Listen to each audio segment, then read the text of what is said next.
Kannada matrimony ಆಷಾಢ offer. ಈಗ membership ತಗೊಳ್ಳಿ, ಆಷಾಢದಲ್ಲಿ free ಆಗಿ ಯೂಸ್ ಮಾಡಿ.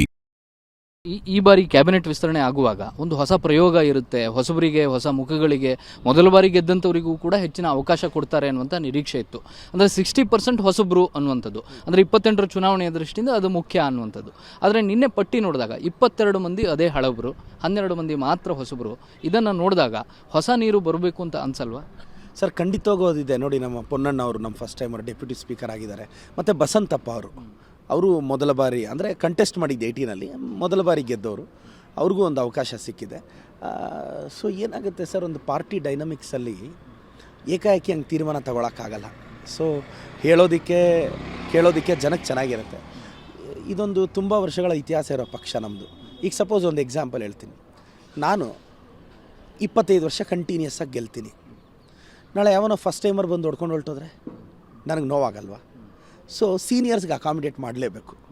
ಅದಾದಮೇಲೆ ರೇಸ್ ಬರುತ್ತಲ್ಲ, ನಮಗೂ ಒಂದಿನ ರೇಸ್ ಬರುತ್ತೆ. ಆ ರೇಸಲ್ಲಿ ಇರ್ತೀವಿ. ಬಟ್ ಪಕ್ಷ ಒಳ್ಳೆ ತೀರ್ಮಾನ ತೊಗೊಂಡಿದೆ. I appreciate the decision. ನೋಡಿ ಸರ್, ಈಗ ಫಸ್ಟ್ 3 ಇಯರ್ಸ್ ತುಂಬ ಜನಕ್ಕೆ ಅವಕಾಶ ಕೊಟ್ಟರಲ್ಲ. ಈಗ ಬೇರೆ ಬೇರೆ ಡೈನಮಿಕ್ಸಲ್ಲಿ ಕೊಟ್ಟಿರ್ತಾರೆ ಆ ಜಿಲ್ಲೆ ರೆಪ್ರೆಸೆಂಟೇಷನ್ನು. ಈಗ ಲೆಫ್ಟಲ್ಲಿ ಕೊಡಲೇಬೇಕಾಗಿತ್ತು, ನಾವು ಬಸಂತಪ್ಪ ಅವ್ರಿಗೆ ಅಕಾಮಿಡೇಟ್ ಮಾಡಬೇಕಾಯಿತು, ಮಾಡಿದ್ರು. ಈ ಥರ ಎಲ್ರಿಗೂ ಅಕಾಮಿಡೇಟ್ ಮಾಡಿದ್ದಾರೆ. ನನಗೆ ನಂಬಿಕೆ ಇದೆ ಮುಂದಿನ ದಿನಗಳಲ್ಲಿ ಬರುತ್ತೆ. ನನಗೊಂದೇ ಆಸೆ, 28ಅಲ್ಲಿ ಮತ್ತೆ ಕಾಂಗ್ರೆಸ್ 150 ಸೀಟ್ ಗೆಲ್ಲುತ್ತೆ, ನಾವು ಅಧಿಕಾರಕ್ಕೆ ಬರ್ತೀವಿ. ಅಗೇನ್ ಐ ಆಮ್ ಟೆಲ್ಲಿಂಗ್, 28ಗೂ ನಾನು ಕೇಳ್ತೀನಿ ಅಷ್ಟೇ, ಕೊಡಲೇಬೇಕು ಅಂತ ಕ್ಲೈಮ್ ಮಾಡಲ್ಲ. ಬಟ್ 28ಗೆ ಪವರ್ಗೆ ತರೋದಷ್ಟೇ ನಮ್ಮ ಕರ್ತವ್ಯ. ನಾವು 150 ಸೀಟ್ 28ಅಲ್ಲಿ ಗೆಲ್ತೀವಿ.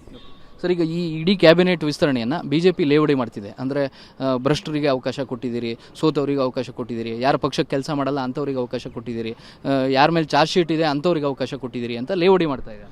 BJP ಅವ್ರಿಗೆ ಮಾಡೋಕ್ಕೇನು ಕೆಲಸ ಇಲ್ಲ. ಅಸಮರ್ಥರು BJP ರಾಜ್ಯಾಧ್ಯಕ್ಷರಾದರೆ ಯಾರು ವಿಜೇಂದ್ರನ ನಿನ್ನ ಯೋಗ್ಯತೆಗೆ ಯತ್ನಾಳ್ ಬಾಯಿ ಮುಚ್ಸೋಕ್ಕಾಗಲಿಲ್ಲ. ನಿನ್ನ ಯೋಗ್ಯತೆಗೆ ರೆಬಲ್ ಟೀಮ್ನ ಕರೆದು ಮಾತಾಡೋಕ್ಕಾಗಲಿಲ್ಲ.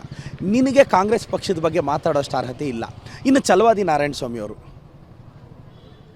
30 ವರ್ಷ ಕಾಂಗ್ರೆಸ್ಸಲ್ಲಿ ಇದ್ರಂತೆ. ಅವರು ಏನೋ ಪವರ್ ಸಿಗ್ಲು ಅಂತ ಓಡೋಗ್ಬಿಟ್ಟು ಈಗ ಲಭ ಅಂತ BJPಯಲ್ಲಿ ಬಾಯಿ ಬಡ್ಕೊತಾ ಇದ್ದಾರೆ. ಬೆಳಗ್ಗೆದ್ರೆ ನಮ್ಮ ಮಲ್ಲಿಕಾರ್ಜುನ ಖರ್ಗೆ ಸಾಹೇಬ್ರ ಬಗ್ಗೆ ಮಾತಾಡ್ತಾರೆ, ಬೆಳಗ್ಗೆದ್ರೆ ನಮ್ಮ ಪಾರ್ಟಿ ಬಗ್ಗೆ ಮಾತಾಡ್ತಾರೆ.